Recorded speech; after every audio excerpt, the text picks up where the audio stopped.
Hello, everybody, and welcome back to the On Deck podcast. I am your host, Roberto Pagliaro.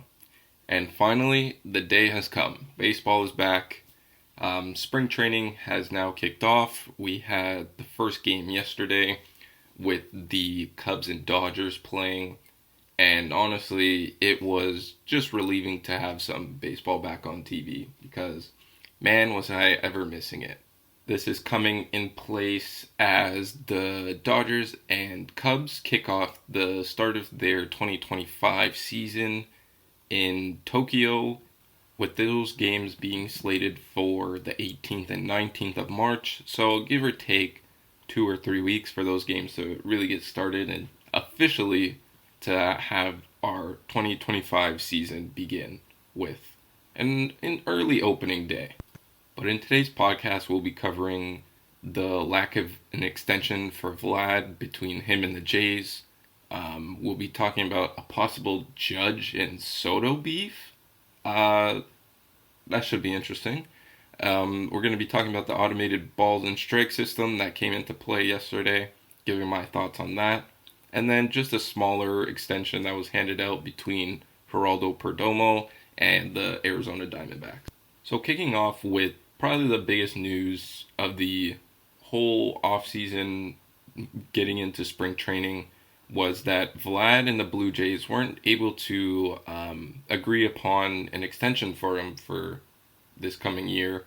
Word was that Vlad wanted to do it before reporting for spring training on Monday, and clearly the Jays weren't able to, come to an agreement on a number that was fair for both sides, because there was rumors that came out that that Vlad was asking a certain number and the Jays were at a different number, and they clearly just weren't able to come to agreements on one number.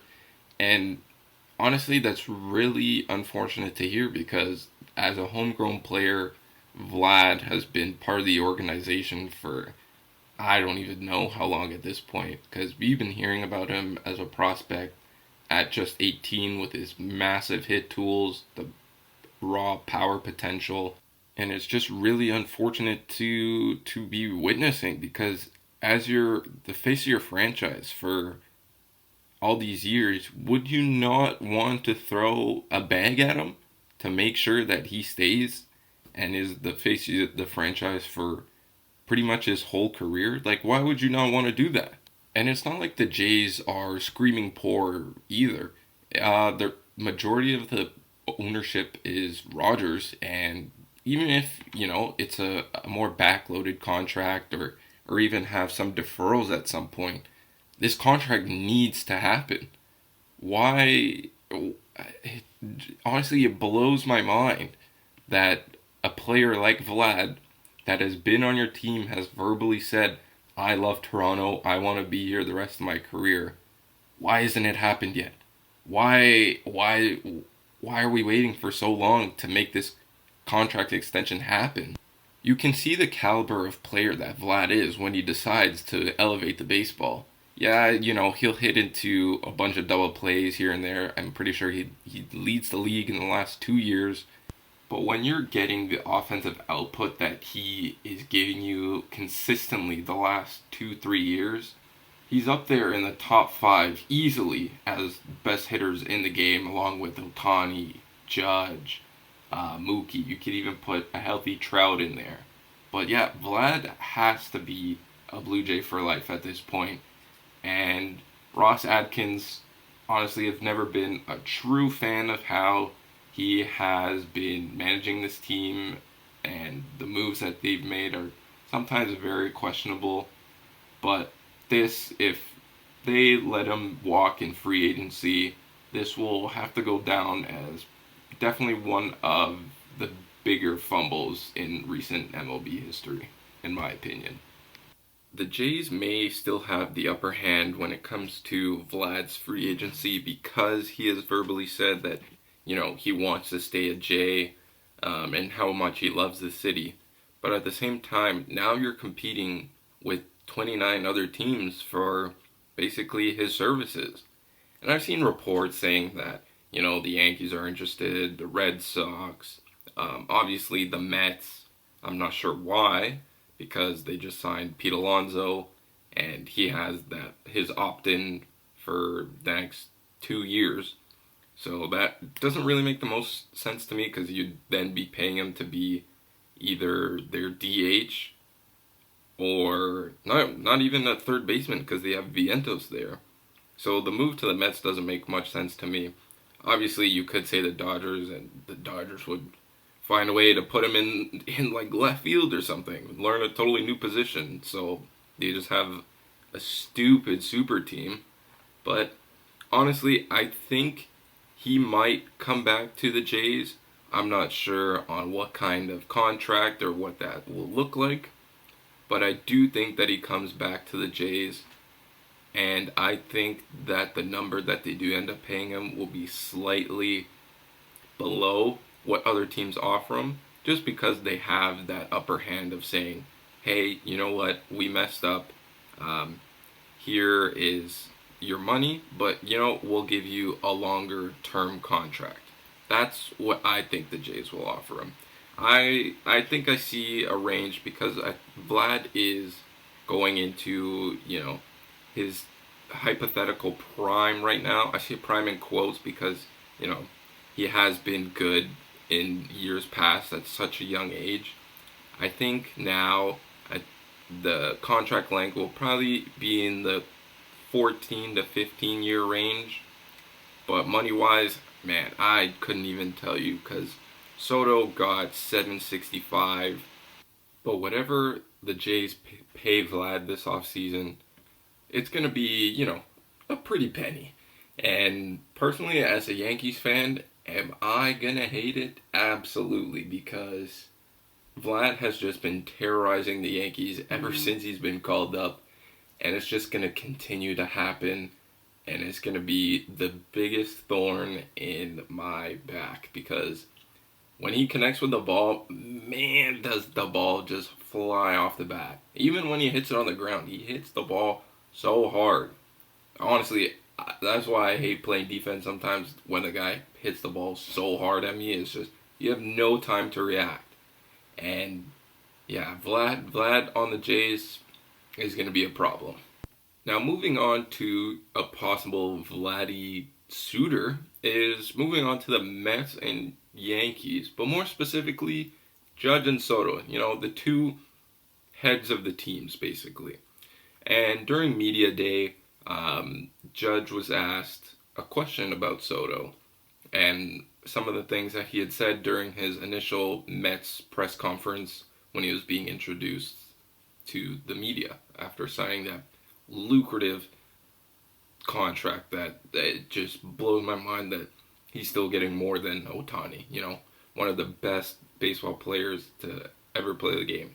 And I know, he's only been in the league for technically, six-ish years, 7 years. But, man, the guy can do both. He can pitch at an elite level and hit at an elite level. We saw that last year, just him being a DH and the stats that he put up. Absolute video game-like numbers. But the comment that Soto had made that was asked to Judge was Soto mentioning that the Mets gave him a better chance at winning the World Series than the Yankees did. Which me, personally, I strongly disagree with, but, to each their own. But Judge had said, Soto's able to say whatever he wants to say, but, he strongly disagrees. And in my eyes, that kind of sounds like a backhanded comment, like, hey, you know what, your delusions can kick in, but realistically, I don't think you guys have a chance. Because in my opinion, Soto to the Mets doesn't even put them over the top as, one of the better teams in the National League. Because you still have a healthy Braves, Dodgers obviously, Padres, they can still make some noise. You still have the Phillies. There's still a lot of teams in that National League that I think are personally better than the Mets are right now. And I mean, hey, if I was getting paid $765 million, I'd be saying some crazy things too, like that. Because I don't think their starting pitching is all that good outside of, Senga and Manaya. Then you go to the bullpen, and Edwin Diaz is a question mark because he's been really good at times and then really, really bad at times. So who's your bullpen looking like this year? But the Mets, at the end of the day, I still think are the little brother in New York. But man, when those two teams come to play together, that Subway Series is gonna be absolutely crazy. Because who knows? Does Soto get booed when he comes to Yankee Stadium, or does he get a standing ovation? It'll be really interesting to hear because he gave so much in 1 year to that franchise, brought them to the World Series, standing alongside Judge. Like, you can't fault the man too much for wanting to get paid, but at the same time, the Mets, it just hurts a lot. Now, moving on to, more of a controversial topic in at least spring training right now is with the game yesterday in the Cubs and Dodgers game, we had the first challenge of the automated balls and strikes. And I have numerous points about it that I'm interested to see if any of you guys out there have the same opinion as me. And my first initial thoughts while seeing it was I think it can be good, but also bad in the same sense.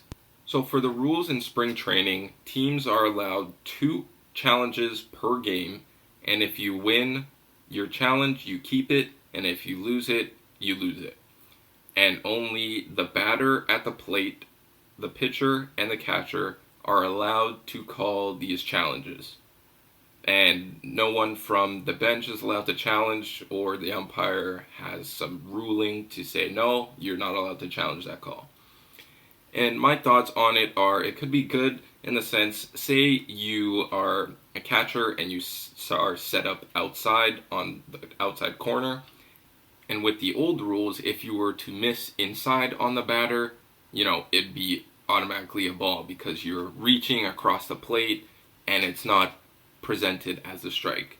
So right in that moment, as a catcher, you can challenge the call, and within a few seconds, you are able to tell with the ruling system if you are reaching across the plate, if it catches the inside corner of the plate, that is still ruled a strike, and you get that call.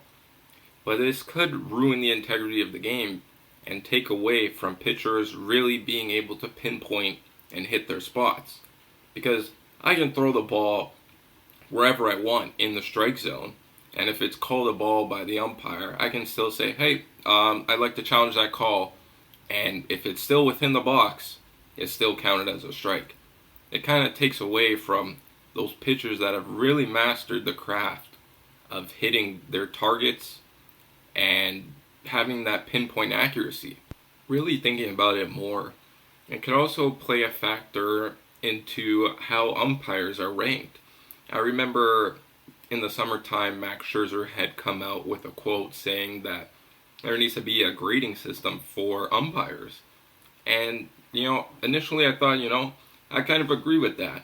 Like, there are some obviously really bad umpires out there. For instance, Angel Hernandez is very widely known as a very poor umpire, both behind the plate and in the field. So with this automated balls and strike system, I think this could also be a way to grade umpires, in the sense that, based on how many balls and strikes are missed during the game and how many are challenged, you need to stay within a certain percentage range of calls made to be in the major leagues and making calls, whether that be on the bases or behind the plate. Because I'm not sure if any of you are really interested into umpire scorecards, but there is a Twitter account, or X now, that has an umpire scorecard, and based on calls that are made during the game at pivotal points, that some balls were called a strike and this led to runs coming in. That I really found interesting, and something I followed a little more closely the last 2 years. So that could also be used in conjunction to this ABS system to really help grade out umpires that shouldn't really be calling balls and strikes in the major leagues. And this is where that accuracy level comes in, to where I think if you're, let's say the number is 90%. If you're at a 90% accuracy call rate, I think you deserve to stay in the major leagues. Anything below that, you should be demoted to AAA, AA, all the way down to rookie ball, let's say. And you have to work your way back up like a player would do. Because at the end of the day, this is Major League Baseball. This is the best of the best. And you have the best of the best players on the field. Why not have the best of the best umpires? It's the only thing that makes sense. So those are my thoughts on this automated balls and strikes system that is going to be in place for at least spring training. I'm not sure the ruling yet, if we'll be seeing it in the MLB season when it starts, but I would love to know your guys' opinions on it, because could this be the future of how balls and strikes are being called? Will we even be having umpires behind the plate? Who knows? But for now, we have umpires behind the plate, and we're playing the game as it should be, with just a little more flair to the calls. And last thing that we'll be touching on today is, the extension for Geraldo Perdomo and the Arizona Diamondbacks. On Monday, he had agreed to a 4-year, $45 million extension. And I think this is a great extension for the Diamondbacks.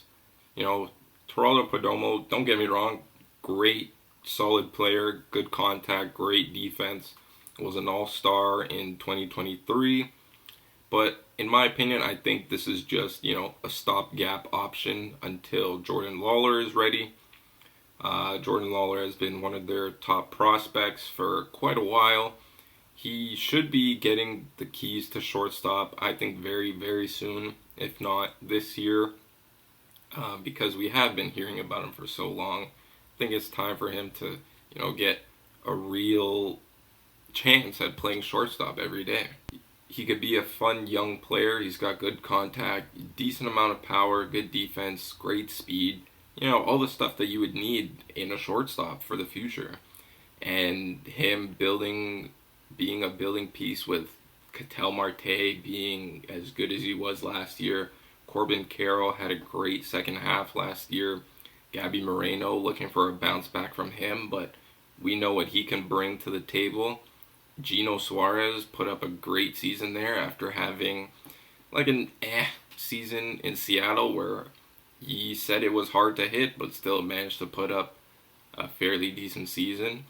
So it could be a great future coming together for these Arizona Diamondbacks, and honestly they could be another one of those sleeper teams, because last year with how bad they were playing, I think they just missed the playoffs by a couple games last year. And with Corbin Carroll being as bad as he was for the first half, with that swing adjustment that he needed to make and the shoulder issue, this could be, a team to be reckoned with in the future.